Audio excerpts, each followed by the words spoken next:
This is Marty Adam Smith, Spoken Word, our host, here this evening to produce an interview between Tim Kellerson of the Albuquerque Cartoon Journal and Lusty Banger, candidate for governor of the state of New Mexico of the Cocktail Party. Lusty, Tim, how are you guys doing tonight?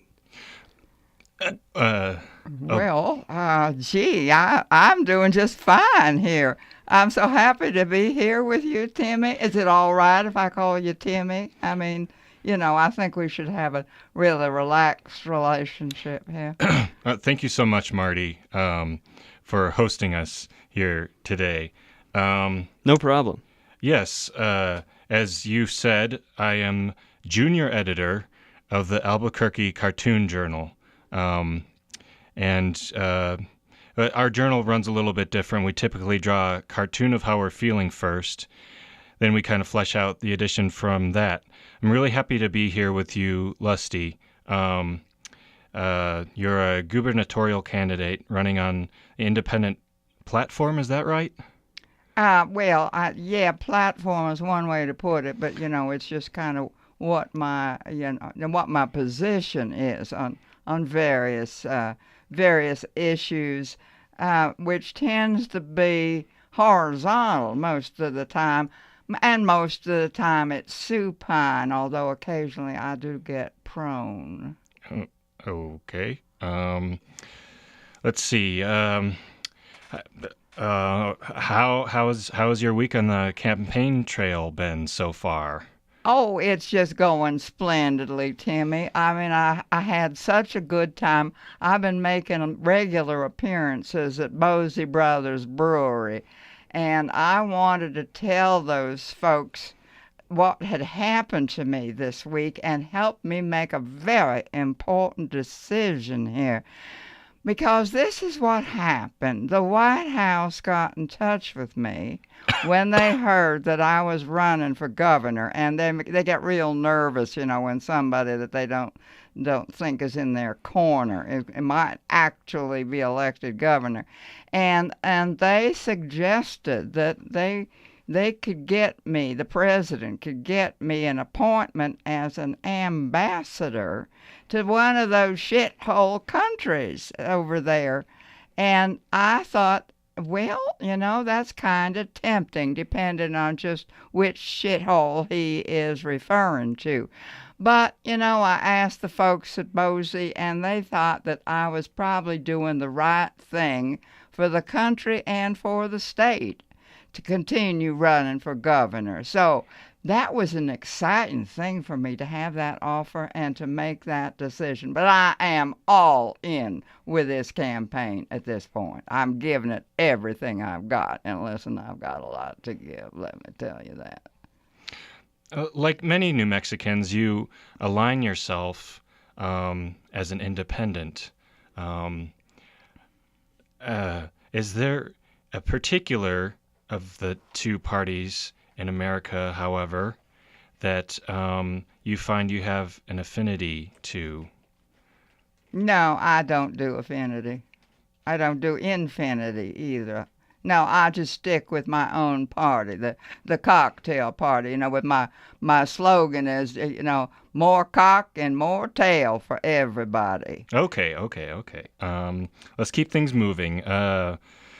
Let's get into the thick of it. Let's see. Do you have any key issues that are important to your platform?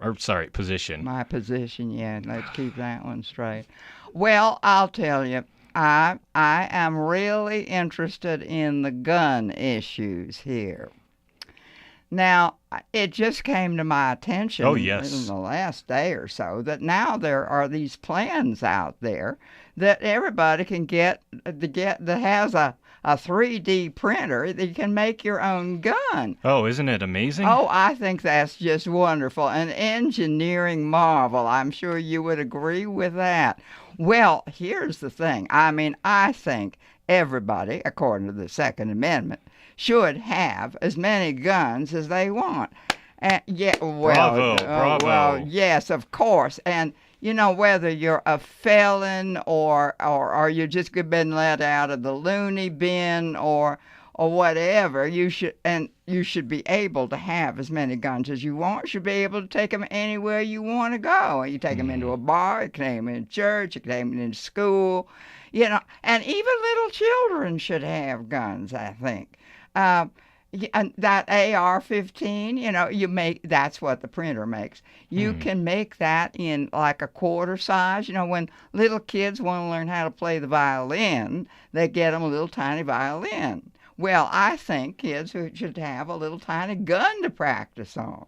Now, I have to say that there have to be some limitations here if everybody's going to be armed to the teeth. Oh, I suppose so. I hope you're not going to suggest gun licenses, though.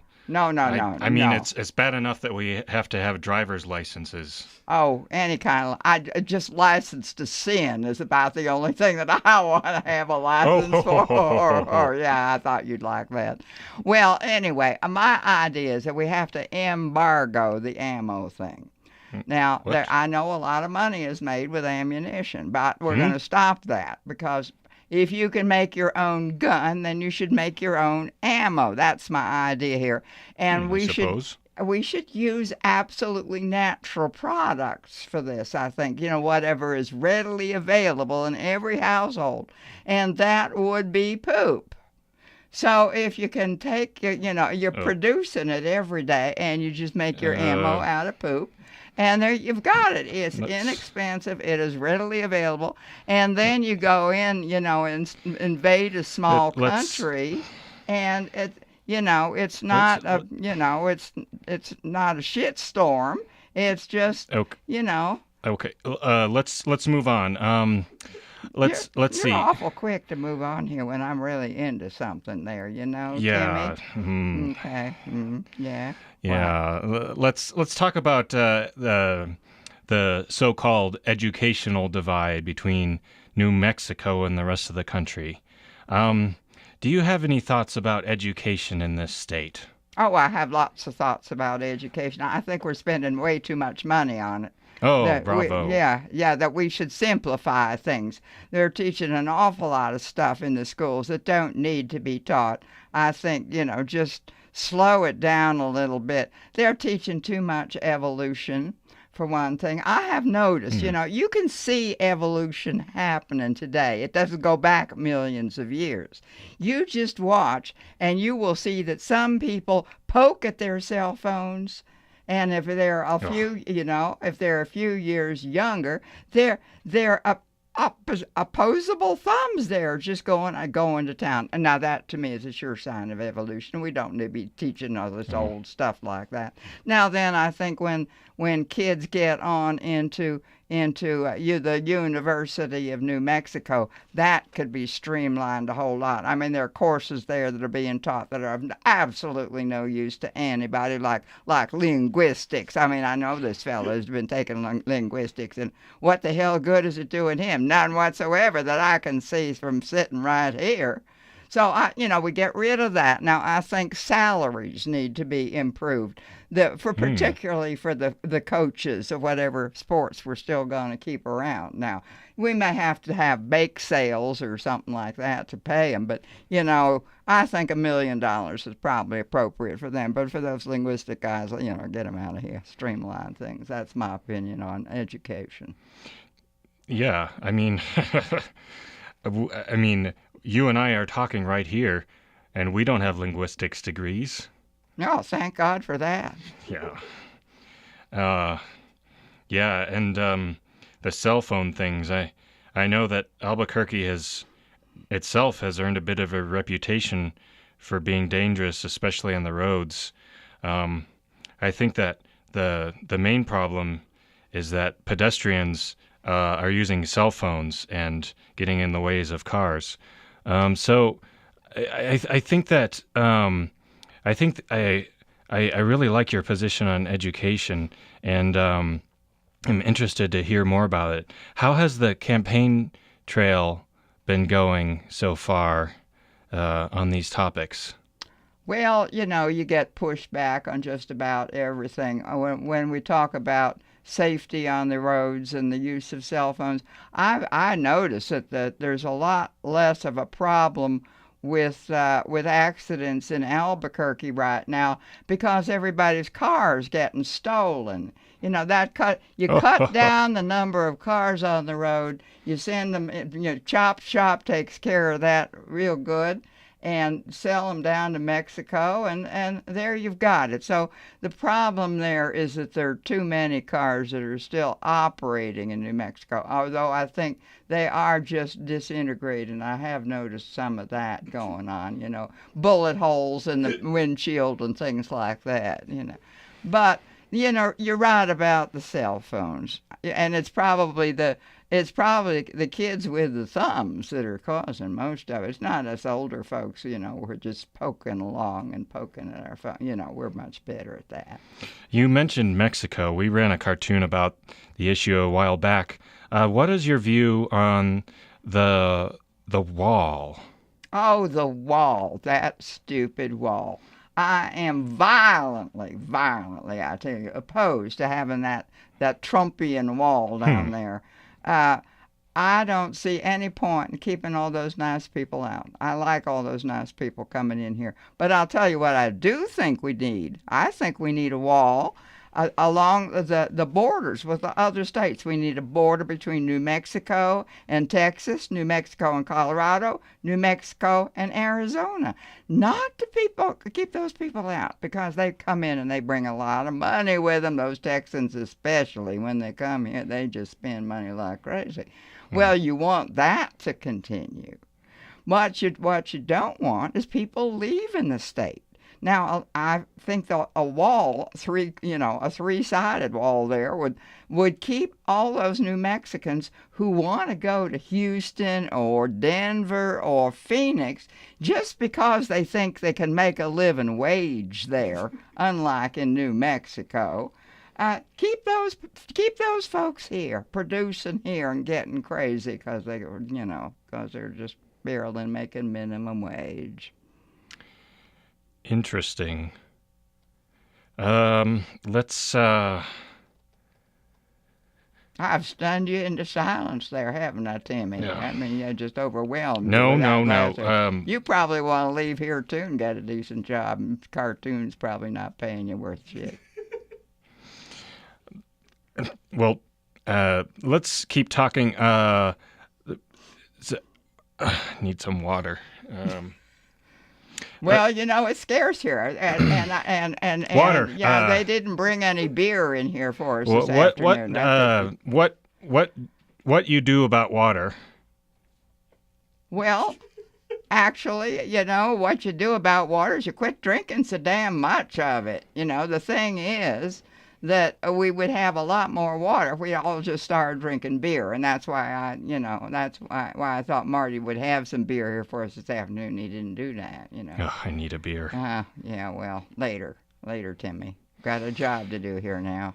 So let me ask you this: what exactly in your background has prepared you to be the governor of a state in the United States of America? Well, I have a very, very solid background. I was born in Lubbock. That's in Texas, And I spent my childhood there. Now, when I was a late teenager, about 18 or so, the family moved here permanently. But even when we were going back and forth, I was spending my summers on my grandpappy's bull banger's his name, Bull Banger's ranch, and my grandma Zulika. And Bull was also a preacher, and he did revival services on the weekend. And when I was a little bitty girl, I was a cute little kid, he would have me come running out when he did what they call an altar call. You come forward and you confess your sins, and you beg forgiveness, and you say, Lord, save me. Well, I could do that. I did that week after week in the summers, and that was a good thing. It taught me how to lie a lot, which is always a good thing if you're going to be in politics, and to tell people what they want to hear, which is another thing, gets you far in politics. So I can do that. I can do that real well. Nothing irks me like politicians. Oh, really? Well, you don't look irked right now. Actually, you do look kind of irked. It's probably because you're not getting any beer. Mm. Mm. Uh, any memorable moments on the campaign trail so far? Oh, memorable moments. Oh, there was that guy last night. He was really, Oh, yeah. Yeah. Oh, but that's not the kind of memorable moment you were talking yeah, I about. meant from the actual campaign. Oh, from the actual. Well, that is part of the actual campaign. You know, I meet these really nice-looking guys. Okay, Yeah. any memorable moments during the hours of 9 a.m. to 5? No, I better not ask that I mean, either. honey, this is a 24-hour job being a Do you porn have star. any public with multiple? No. Let's just move on. Get it out there, Timmy, hon. Let's just move on. What do you want to move on to? I've used up all my questions. Oh, well, there you go. Why don't you ask me what I see as my future? We could talk about that. Fine. I can't see any problems with that, although I'm sure there will be some. Where do you see yourself long term? Well, first of all, I think I'm definitely going to be elected governor, but I think one term is enough. And I mean, I don't want to be greedy. So one term is enough. I'll come out of office. We'll see who's president then. If it's a woman, well, I don't know how I'm going to handle that one. I'm not used to women in positions like that. But if it's like Bernie Sanders, somebody like that, you'd go for that, wouldn't you, Timmy boy? Yes. So, maybe he would see that I would be a very good ambassador to France, and he'd send me off to Paris, and I think I'd be real happy to take that job. Fine. Well, it's been interesting talking with you, Lusty. Thank you for coming and sharing your position. I wish you the best of luck on the campaign trail. Thanks, Timmy. It's been a pleasure, more pleasure than I can ever tell you. Fine. Tim Kellerson, Lusty Banger, candidate for governor. Tim Kellerson of the Albuquerque Cartoon Journal. Thank you so much for coming in. Thanks, Marty. You're very welcome there, Marty.